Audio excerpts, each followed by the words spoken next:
இறை பாடத்திட்டத்தின் அடிப்படையில் நூஹ் அலை தௌஹீதையும், ஷுவைப் அலை சந்தை ஒழுக்கங்களையும், யூசுப் அலை பொருளாதார நிர்வாகத்தையும், மூசா அலை ரிபா அந்நசியா தடையையும், தாவூத் அலை ரிபா அல் ஃபதுல் சமூகத்தில் ஏற்படுத்தும் கெட்ட பாதிப்புகளையும், சுலைமான் அலை பூர்த்தியான ஒரு அரசாங்கத்தின் முன்னுதாரணத்தையும் பனி இஸ்ராயில் மக்களுக்கு கற்றுத்தந்திருந்தார்கள்.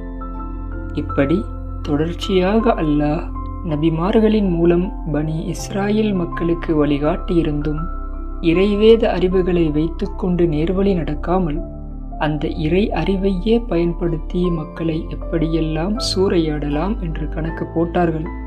இதனை அல்லாஹ் திருக்குர்ஆனில் வட்டி அவர்களுக்கு தடை செய்யப்பட்டிருக்க அதனை அவர்கள் வாங்கிக் கொண்டிருந்தார்கள், மேலும் மக்களின் சொத்துக்களை தவறான முறையில் அவர்கள் விழுங்கிக் கொண்டிருந்தார்கள் என்கிறான்.